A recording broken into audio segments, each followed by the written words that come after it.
아시다시피 과거 명성황후로 이름을 날렸었던 배우 이미연 씨. 다들 잘 기억하고 계실 겁니다. 근데 이게 도대체 무슨 청천벽력 같은, 날벼락 같은 소식인가 싶으실 수도 있는데요. 불과 작년에 7년의 공백을 갖고 있는 이미연. 배우 뭣도 모르고 시작했는데 언제든 작품 가능한 컨디션을 유지하고 있다. 라고 이야기한 바 있습니다. 과거 이혼 이후부터 간간히 예능 방송에도 얼굴이 비쳤고 좀 활동을 재개하려는 듯한 움직임도 살짝은 보였던 이미연 배우이지만 지금 너무 안타까운 소식에 많은 분들이 깜짝 놀란 상황이기도 합니다. 이 당시 때 뭐라고 했느냐? 최근 한 매거진과의 인터뷰를 통해서 자신의 삶에 대한 고민, 작품에 대한 생각, 근황을 전하는 이야기를 한 적이 있습니다. 직업에 대해 시작은 멋모르고 했지만 하다 보니 잘하고 싶었고 1등도 하고 싶었다. 영화를 하면서 배우라는 이름에 걸맞은 사람이 되기 위해 엄청나게 노력했다라고 이야기를 합니다. 자, 이런 이미연 씨가 왜 장례식장에서 모습을 드러내게 됐을까요? 너무나 안타까운 이 추모가 많이 이어지고 있습니다. 2016년도 영화 좋아해줘를 마지막으로 긴 공백기를 갖고 있었다라고 되어져 있어요. 여전히 작품 관리를 위해 관리하고 있다. 필라테스를 아주 오래 했다. 15년 가까이 일주일에 한 번 이상 꾸준히 수업을 들었다. 언제든 작품을 시작할 수 있는 컨디션을 유지하고 싶기 때문에 몸 상태도 큰 변동 없이 유지하는 걸 목표로 지내고 있다. 그러면서 아름다운 삶은 어떤 것인지에 대한 질문에 이렇게 말을 한 적이 있습니다. 자기의 상황에 맞게 자연스럽게 사는 것. 그것이 아름답다고 생각한다. 라고 이야기를 했습니다. 자, 이 이미연 배우 사실 작년에 살짝 활동을 하는 듯 했습니다. 오랜만에 외출했다. 여전히 아름다운 책받침 속의 그녀라고 되어져 있습니다. 자, 근데 이 이미연 배우 왜 장례식장에서 모습을 드러냈는지 많은 분들이 아마 좀 믿겨지지 않으실 것 같은데요. 자, 우리가 알고 있는 이 장례식장, 이 많은 분들이 세상을 떠나고 나서 추모를 하는 공간 아니겠습니까? 이미연 배우가 사실 큰 논란이 있었다라고 하기에는 좀 어불성설적인 면이 있습니다. 큰 논란 없이 어찌 본다면 꾸준히 배우 활동을 했었어도 상관이 없는데 왜 이렇게 공식석상에 이렇게 델보라고 하는 유명한 명품 가방 브랜드이거든요. 여성분들에게는 에르메스와 거의 어깨를 나란히 하는 초명품 브랜드에 이렇게 행사에 초대를 받을 정도로 2016년도부터 방송 활동이 거의 없다시피 했음에도 꾸준히 업계에서는 이 이미연 배우를 찾았다라는 걸 볼 수 있습니다. 그리고 이게 사실 나이가 이미 이미연 씨가 굉장히 좀 나이가 많거든요. 김승우 씨와 이혼한 이후에도 사실 이미연 씨는 꾸준히 활동을 하지 않았음에도 불구하고 71년생이면 이거 벌써 나이가 몇 살입니까? 못해도 50대에서 이제 60대를 바라보는 나이인데도 이런 엄청난 미모를 자랑하고 있었다. 과거의 명성황후는 여전히 명성황후의 면모를 보여주고 있구나라고 되어져 있습니다. 근데 사실 이 이미연 배우가 이런 단독 기사가 떴습니다. 바로 20일 이미연 배우가 부친상을 당하게 된 거죠. 슬픔 속에서 빈소를 지키게 되었다라고 되어져 있습니다. 자, 그러니까 이 이미연 배우가 생전 아버지와의 돈독함에 대한 이야기를 많이 했었거든요. 근데 이 안타깝게도 아버지가 세상을 떠나시게 됐습니다. 물론 이미연 배우의 나이를 생각해 본다면 아버지가 이제 세상을 떠나시게 되는 나이대가 어느 정도 비정상적인 범주는 아니지만 어찌됐건 너무나 마음 아프지 않겠습니까? 이미연 배우는 알다시피 김승우 씨와의 결혼 이후 이혼을 하고 나서 여태 홀로 지내고 있습니다. 그럼에도 불구하고 배우 활동도 하지 않은 채 어찌 보면 일반인과 같은 삶을 살고 있었는데 갑작스럽게 부친상을 맞게 된 거죠. 보면 이렇게 되어 있습니다. 배우 이미연 아버지 이영택 씨가 별세했다. 향년 85세. 이미연은 가족과 함께 현재 슬픔 속에 빈소를 지키고 있다. 고인의 빈소는 서울 성모 장례식장 14호실에 마련이 되었다. 고인의 발인은 오는 22일 오전 9시 30분에 엄수되며 장지는 시안 추모공원이다 라고 되어져 있습니다. 자, 이 소식을 접한 많은 일반인들 7080 세대에게 이미연은 여신이었는데 고인의 명복을 빈다 라고 되어져 있고 명성황후에서 그 역할이 내가 조선의 국모다 라는 그 모습이 너무 인상 깊었는데 부친께서 세상을 떠나셔서 마음이 너무 아프시겠다. 명복을 빈다. 뭐 이런 얘기들이 이렇게 쭉 쏟아지고 있습니다. 근데 우리가 참 신기한 건 이거죠. 여전히 많은 이 국민들에게 이미연이라는 배우는요. 정말 엄청난 극찬을 받고 있고 여전히 기억되고 있다는 걸 확인할 수가 있습니다. 그런데도 불구하고 왜 복귀를 하지 않았을까? 이미연 배우는요. 세화여고 1학년 재학 시절 1987년도 미스 롯데에 선발되며 연예계에 발을 들였고 아름다운 외모 때문에 방송계에 꾸준한 러브콜을 받아 88년도 사랑의 기쁨 드라마에 캐스팅되며 데뷔를 하게 됩니다. 89년도 고교생의 우정과 학업에 대한 고민을 그렸던 행복은 성적순이 아니잖아요 에서 여고생 은주 역할을 맞으며 일약 스타로 떠오르게 되죠. 뭐 흔한 말로 책받침 속 연예인. 아마 요즘 사람들은 잘 모르겠지만 이 책받침 아마 7080 세대분들은 잘 아실 겁니다. 이 작품으로 90년도에 백상예술대상 여자 신인 연기상을 수상하며 입지를 다지게 됐습니다. 특히나 큰 눈에 가녀린 첫사랑 이미지를 보유했던 이미연 씨는요. 광고 모델로 주가가 급상승합니다. 특히나 가나 초콜릿 광고 수줍은 듯 남자의 코트키 사이로 얼굴을 숨기는데 이 모습이 초대박이 났죠. 최근에 주가를 올리던 25세의 나이에 무명이나 다름없었던 배우 김승우 씨와의 결혼을 발표하면서 엄청나게 많은 분들이 이목을 끌게 됐습니다. 당시 이미연은 신인 여우상을 받으며 엄청났던 모습을 보였는데 이 5년 만에 2000년도에 이혼을 하게 됩니다. 참 이게 이해가 되지 않는 행보였죠. 그 이후 활동이 예전만큼 활발하지 않았습니다. 2005년도, 2007년도, 12년도 그렇게 영화에 나온 게 다고 2007년도, 2010년도 드라마 2편에 출연한 것이 전부였습니다. 그러고 나서 우리가 잘 알고 있는 예능 프로그램 꽃보다 누나 여행 가는 예능이었죠. 여기에 여배우들과 함께 윤여정, 김자옥, 김희애와 함께 하면서 높은 시청률을 보였는데 2016년도에 응답하라 1988에 잠깐 등장하고 2021년도 드라마에 잠깐 등장한다라고 했는데 이게 불발이 됩니다. 참 이해가 되지 않는 거죠. 그럼에도 이미연 씨는 엄청난 자산가입니다.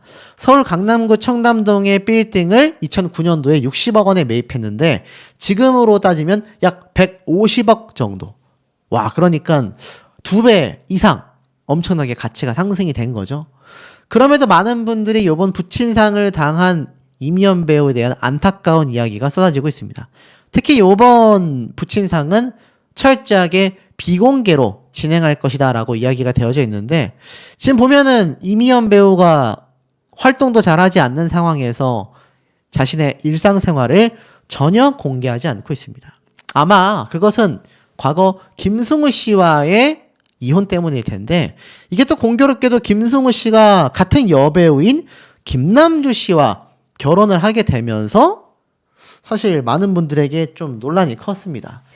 근데 19년도에 이 김남주 씨와 불화설이 한번 돈 적이 있어요. 전 부인 이미연 씨와의 이혼 사유까지 한번 화제가 된 적이 있습니다. 지금 보니까 당시에 불화설이 돌았는데 소속사에서 사실이 아니다 라고 이야기를 했습니다. 서로 너무나 사랑해서 생긴 일이었다. 배터리가 방전되어 남편 김승우와 연락이 닿지 않아 경찰에 신고한 것일 뿐이다 라고 이야기를 했습니다. 근데 사실 이미연 씨와 이미 결혼을 했을 때 김승우 씨는 굉장히 무명 배우였는데 이미연 씨와 결혼을 하고 또 김남주 씨와 결혼을 하면서 자신이 더욱더 유명해졌다라는 일각에서의 해석도 지금껏 존재하고 있습니다. 근데 사실 그 당시에 이혼했을 때의 내용을 살펴보면 1995년도에 이미연 씨와 결혼했던 김승우 씨는 6년 만에 2000년에 이혼을 하게 됩니다.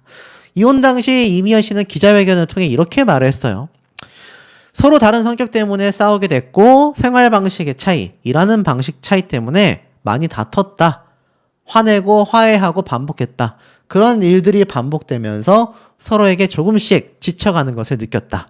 서로에게 실망도 하고 오해도 하게 됐고 서로에게 상처를 주게 되더라라고 이야기를 했습니다. 그러면서 이미연 씨는 당시 이 무릎팍 도사에 한번 등장을 한 적이 있는데 이런 말을 했어요. 전 남편 김승우와의 이혼 사이가 여배우와의 바람? 절대 사실이 아니다 라고 이야기를 했습니다. 이미연 씨가 무릎팍 도사에 등장했을 때 지금 내 곁에 그 사람이 있었다면 더 좋았을 텐데 라고 영화제에 수상소감을 밝힌 이유에 대해 그날 이혼 도장을 찍었기 때문이다 라고 말을 했습니다.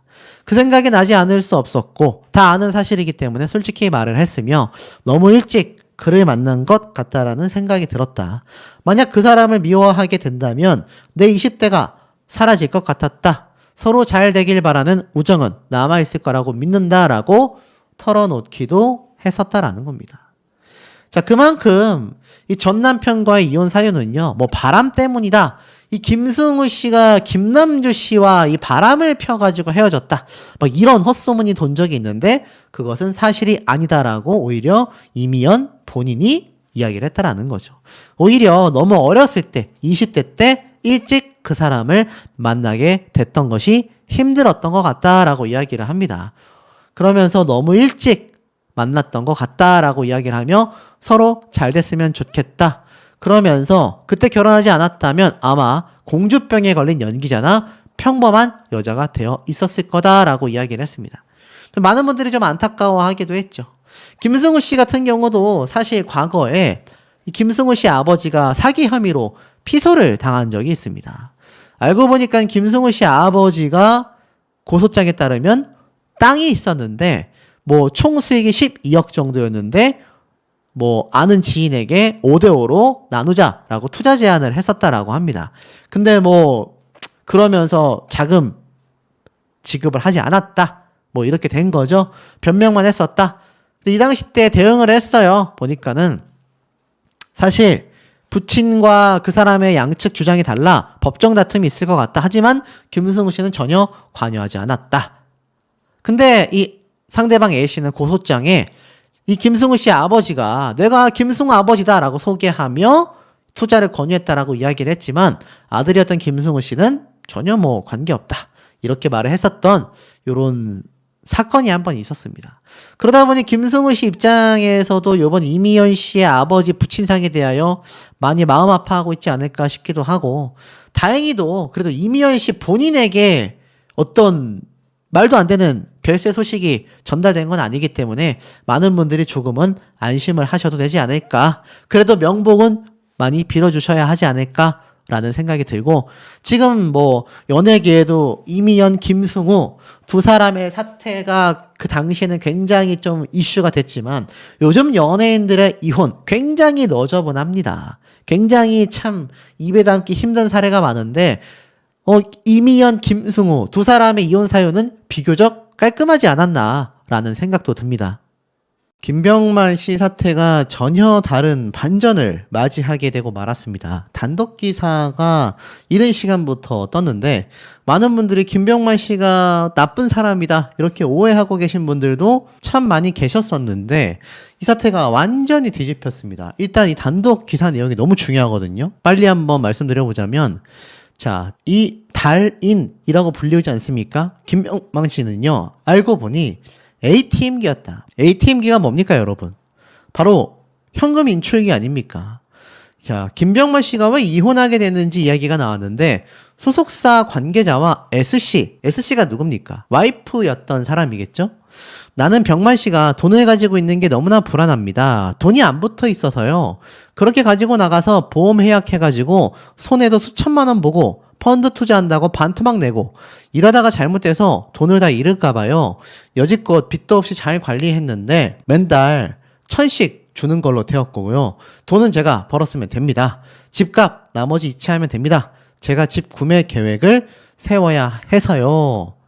무슨 말일까요? 보니까 네 전달하겠습니다 라면서 소속사 관계자와 대화를 주고받은 내용인데 S씨는 바로 김병만 씨의 전처였습니다. S씨가 김병만의 금융자산을 관리했고 공인인증서와 OTP 카드까지 들고 있었으며 금융에서 오는 알림 문자도 이 전처가 받았다고 합니다. 그래서 공인인증서를 재발급을 알 수가 있었다라고 해요. 자, 김병만 씨가 행동에 나서자 전처 S씨도 급해졌다고 합니다. S씨는 곧장 제1은행으로 달려갔고요. 계좌이체 의뢰서를 위조했고 김병만 씨 통장에 있는 4억 8,700만 원을 자신의 계좌로 옮겨버렸다고 합니다. 놀랍지 않습니까? 근데 이뿐만이 아니었어요. 2019년도에 이미 4억, 신한은행에서 750, 산업은행에서 1억, 카카오뱅크에서 6,400, 총 6억 7천만 원에 달하는 금액을 입금시켰다고 합니다. 불과 하루 사이에 7억에 가까운 돈이 김병만 씨의 허락도 없이 옮겨지게 된 겁니다. 그리고 은행 창구에서 추가로 들은 이야기로 살펴보면 이 S씨가 ATM기를 돌며 출금을 하고 있었다고 해요. 창구 직원이 지금 고객님 계좌에서 현금이 인출되고 있어요 라고 알려줬다고 합니다. 알고 보니까 S씨는 이혼 소송 중에 ATM기를 찾아다니며 한 번에 300만 원씩 1억 원에 가까운 돈을 뽑아갔다고 합니다. 자, 이 디스패치에서 조사해 보니까 김병만 씨와 S씨의 이혼 전말이 파악됐다고 해요. 결국 김병만 씨가 이혼을 결심한 배경과 법원의 판단 등을 소장 및 판결문을 통해 확인해 봤는데 사랑으로 시작하는 것이 아니라 돈으로 시작한 만남이 되고 말았다고 합니다. 자, 김병만 씨는 초혼, 그리고 전처는 3혼, 세 번째 혼인이었다라는 겁니다. 야, 이거 어디서 많이 들었던 얘기 아닙니까? 3혼? 누군가 떠올라요? 자, 2009년도 김병만 씨는 달인으로서 한창 개그 콘서트에서 잘 나갈 때입니다. 자, 이 전처 S씨는 팬이었다고 해요. 그래서 김병만 씨 팬카페에서 활동을 하며 이 편지도 보내고 호감을 표현했다고 합니다. 김병만 씨도 신치 않았다고 해요. 알고 보니까 두 사람은 이웃 사촌이었다고 합니다. 결국 편지와 답장을 주고받으며 가까워졌고 S씨가 좋은 여자 소개시켜 줄까요? 라고 제안을 했다고 합니다. 그래서 소개팅을 계기로 두 사람이 처음 만났다고 합니다. 근데 그 약속 장소에는 S씨만 있고 아무도 없었다고 해요. 김병만 씨가 소개팅할 여자분은 언제 오냐라고 물어보자 S씨는요, 나를 병만 씨에게 소개해 주려고요 라고 했다고 합니다. 김병만 씨는 빵 터졌고 두 사람은 연인 관계로 발전했다고 합니다. 심지어 이 S씨는요, 김병만 씨보다 7살이나 나이가 많은 연상이었고 두 번 결혼했으며 실패했고 심지어 초등학생 딸도 있었다고 합니다. 그럼에도 김병만 씨는 이 사람을 아내로 받아들였고 2010년도 1월 5일 혼인신고를 했다고 해요. 결혼식은 올리지 않았다고 합니다. 김병만 씨는 초혼이었지만 바로 3혼이었던 아내를 위한 일종의 배려였다고 해요. 거기에 딸까지 호적에 올려 친양자로 입양했다고 합니다.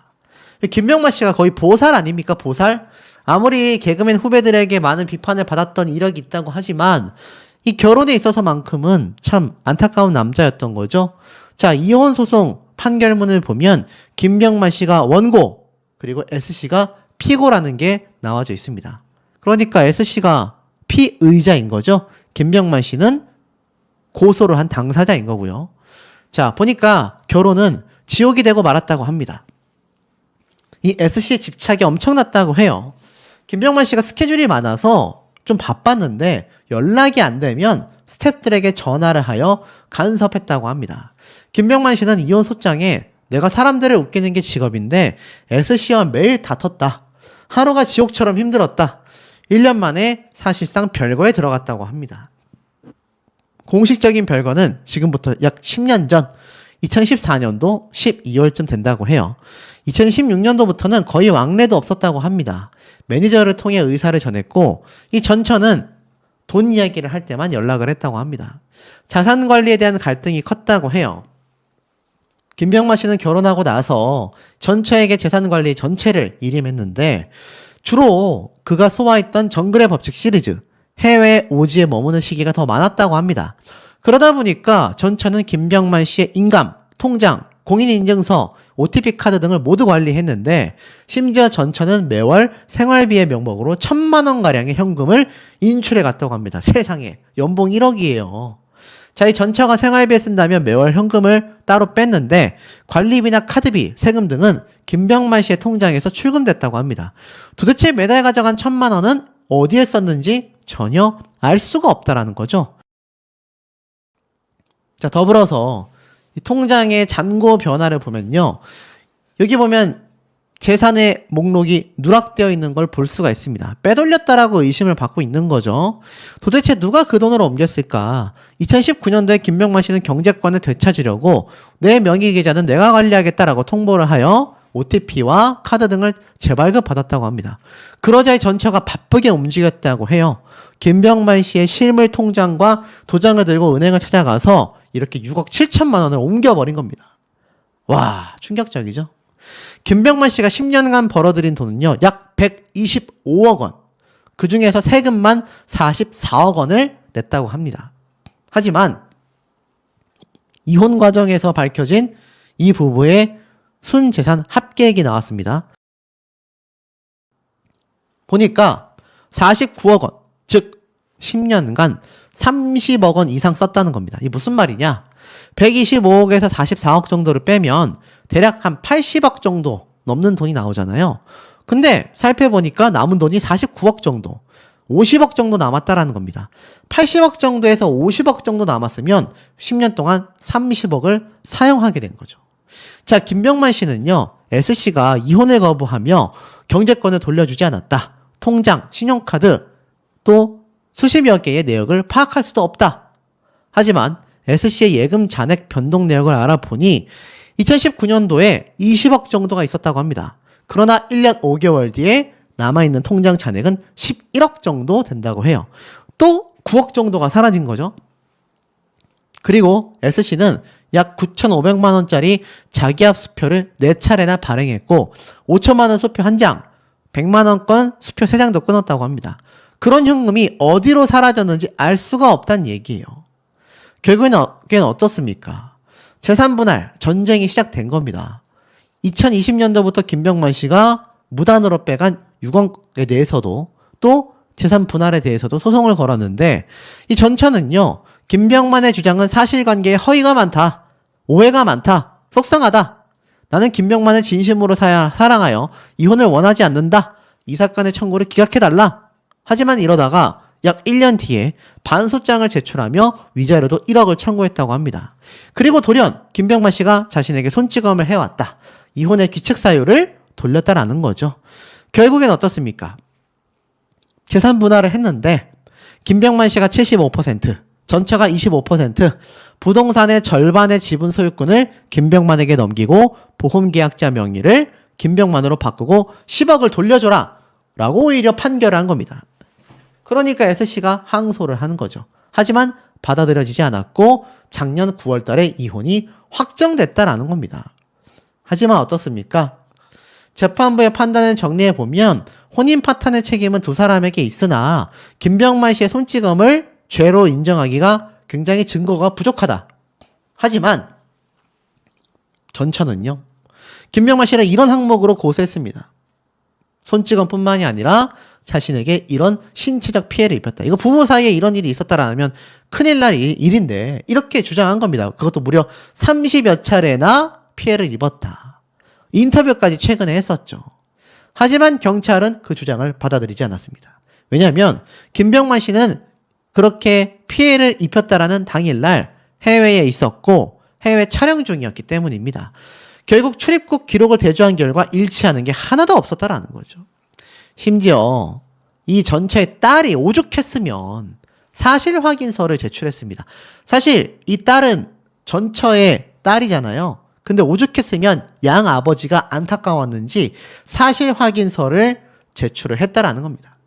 우리 아빠 김병만은요 라면서 전처는 자신의 딸까지 손찌검을 했다 4번이나 봤다 주장했지만 딸은 전혀 다른 이야기를 했습니다. 아빠가 키가 작으셔서 키가 큰 자신을 항상 자랑스러워 하셨다.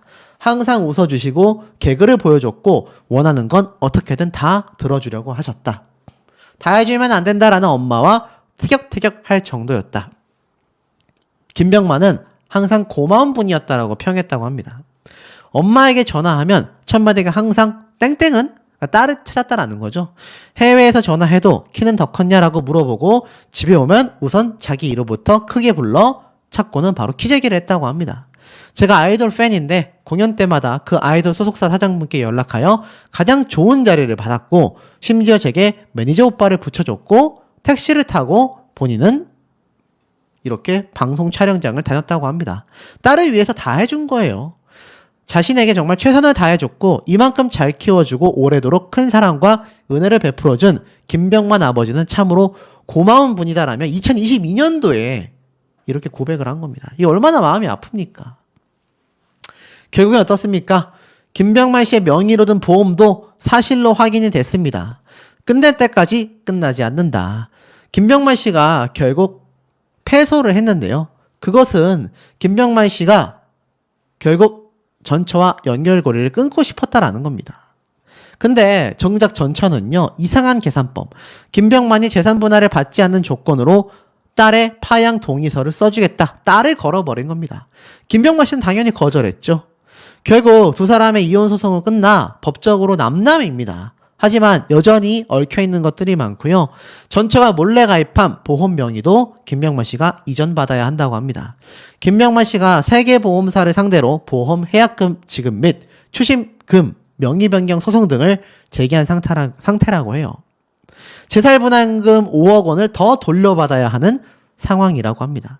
친양자인 딸을 파양하는 절차도 거쳐야 한다고 하며 상습 손찌검에 대한 검찰의 판단도 남아있다고 합니다. 이게 다 사실이면 이 김병만 씨 너무 안타까운 거 아닙니까? 오죽했으면 입양한 딸이 김병만 씨의 편을 들면서 저런 이야기를 쏟아내게 된 걸까요?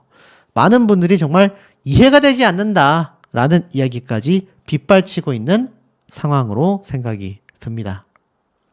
실패하면 좀 어때요? 라면서 긍정적인 마인드를 시청자들에게 심어주면서 사실 이 멈추지 않는 집념, 이 정글의 법칙으로 뭐 최고의 전성기를 구가했다라고 해도 과언이 아닌 김병만 씨 되겠는데, 제 김병만 씨가 사실 구설수가 정말 많았습니다. 유튜브에도 가짜뉴스가 엄청나게 범람했고, 이 겉과 속이 다른, 이 유튜버 중에도 그런 인간이 있거든요. 겉과 속이 다른, 실제와 전혀 다른 인성을 가진, 그러니까 방송에서 보여지는 김병만 씨의 모습은 참 푸근하고 따뜻한 동네 형 같은 이미지인데, 이 후배들이나 또 증언들에 따르면 아주 뒤에서는 인성적으로 문제가 많았던 그런 구설수가 참 많았는데, 이 유튜버 중엔 실제로 그런 인간이 있습니다. 박쥐라고 하죠. 여기 붙었다가 저기 붙었다가. 인간의 겉과 속이 달랐을 때 우리는 일종의 아주 극도의 꺼려지는 느낌을 받게 됩니다. 아마 현명하신 분들은 이제 사람을 봤을 때 그게 보이실 거예요. 유튜버도 마찬가지 아니겠습니까? 근데 김병만 씨가 다시 재기를 했단 말이에요. 그런데 그 구설수를 다 뒤로 하고 굉장히 내가 힘들었다라면서 정말 힘겨운 마음을 가지고 복귀를 했는데 이게 터지고 말았습니다. 김병만 씨의 전처, 전 와이프죠. 전 와이프에게 손찌검을 한 행위로 검찰에 송치가 됐고, 전처는 거짓말 좀 그만해라 라고 말을 했습니다. 요즘 이 예능 방송을 통해서 뭐 이혼을 했다거나 또는 이혼 위기에 놓인 많은 연예인들이 속마음을 꺼내곤 합니다. 최근에 그런 사례가 굉장히 많죠. 그러다 보니까 상대방 측에서 그 얘기를 보고 가만히 있을 수가 없는 겁니다. 자신도 억울한 부분이 분명히 많이 존재하기 때문이죠.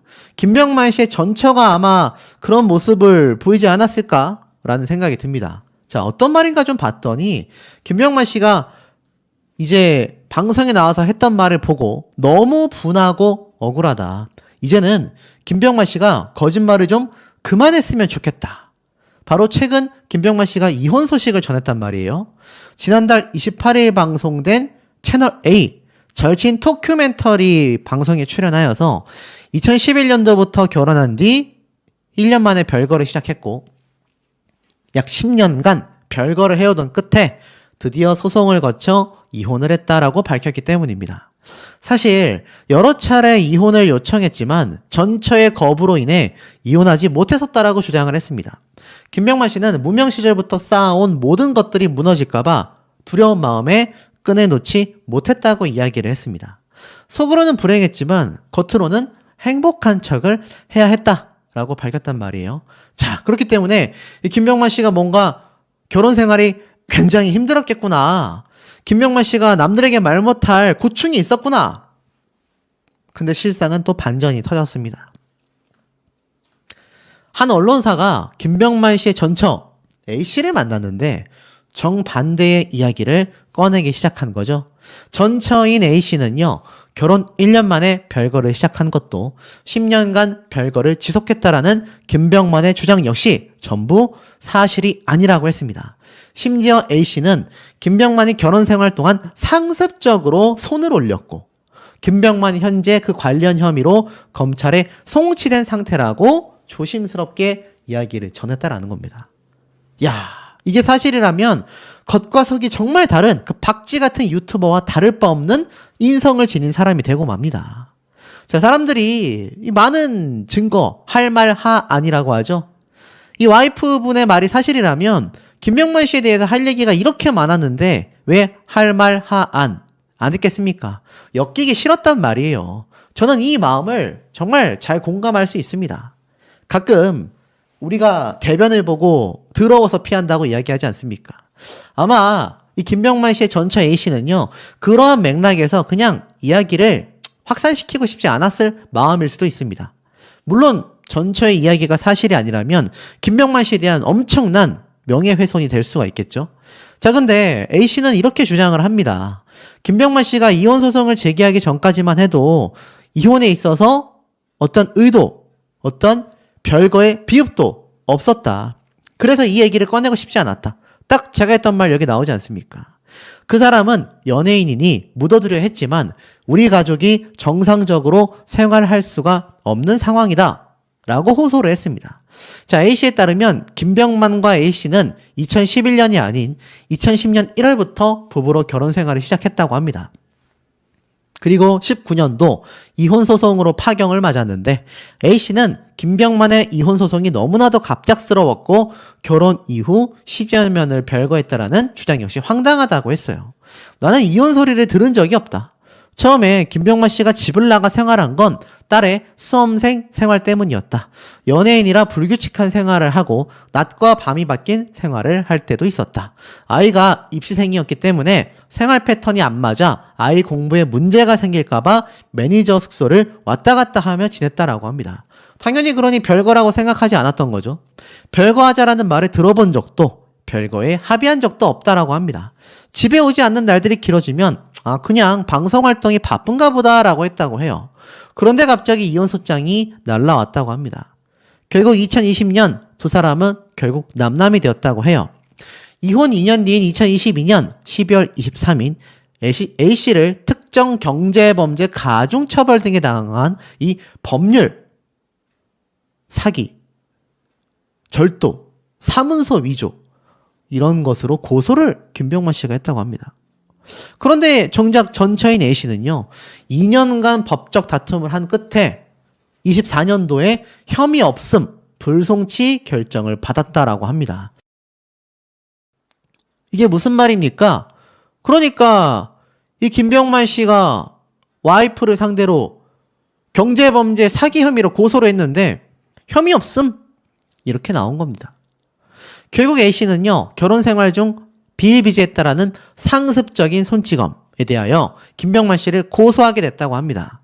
경찰 조사 끝에 7월 24일 김병만 씨는 그 혐의로 의정부 지방검찰청에 송치가 됐다고 해요. 상습적으로 이런 일이 있었다고 합니다. 너무 많다 보니까 당시에는 심각성도 몰랐다고 해요. 딸 역시 그 장면을 4차례나 본 적이 있다고 합니다. 그런데 또 잘할 때는 완전 공주처럼 왕비처럼 잘해줬다고 합니다. 그래서 그 시간만 지나가면 또 괜찮다고 제가 생각을 했다. 그게 지나가면 너무나도 심각하게 손찌검을 했다. 상습적인 상황이 계속 벌어지며 힘들었다라고 호소를 했습니다. 이게 사실이면 정말 사람 아닌 거죠. 자, 근데 이 결혼 생활 중 있었던 이런 일들, 잘못 알려진 결혼 생활과 이혼 과정에 대해 터놓기까지 힘든 시간이 있었다고 합니다. 자신과 김병만을 위해 모든 것을 안고 가고 싶었다고 해요. 자신에 대한 오해가 더 커지면서 어쩔 수 없이 입장을 표명할 수밖에 없었다고 합니다. 그러니까 사람을 궁지에 팍 모는 거죠. 이런 인간이 있습니다. 그래서 결국 입장을 표명할 수밖에 없게 만드는, 참 이런 걸 보면 사람이 참 이게 문제가 있다라는 걸 볼 수 있습니다.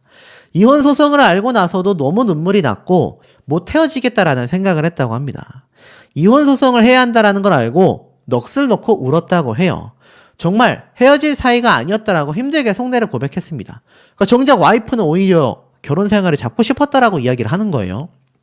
끝까지 지키려고 했다. 하지만 함께한 시간에 대해 거짓말을 하는 소장과 방송을 보고는 이렇게까지 하나 싶었다. 사실 대한민국에 김병만 씨 같은 재주를 가진 사람이 어디 있나? 전 나이도 있고 아이랑 살면 되고 좋은 친구들이 많으니 앞으로는 행복하고 즐겁게 살면 된다고 생각했다. 하지만 우리를 못 살게 하지 않나. 사실 지금도 가슴이 아프고 속상하다. 저희가 좋았던 그 시절이 생각난다. 서로 잘 끝날 수 있는 사이였다라고 말을 잇지 못했다고 해요. 자, 와이프의 이야기가 전부 다 사실이라면 김병만 씨는 정말 엄청난 지탄을 받을 수밖에 없는데, 자, 이 기사의 댓글들 보니까 사실 여론이 좋지 못합니다. 대중들은 알고 있다라는 거죠. 아무리 빛 좋은 게살구처럼 번지르르한 기름이 흐르는, 버터가 줄줄 흐르는 그런 목소리를 가지고 이야기를 한다 한들 진실은 가려질 수가 없다라는 겁니다. 자, 그런데 보세요. 반박을 했습니다. 김병만 씨가 전면 부인을 했어요. 뭐라고 부인을 했느냐? 딸 파양 명목으로 30억 원을 요구했고 생명보험만 수십 개를 드러났더라. 자, 이게 무슨 말일까요? 쭉 내용을 한번 살펴보니까 김병만 소속사 측은요, 공식 입장 발표를 했습니다. 김병만 씨가 전처를 손찌검했다라는 내용은 전혀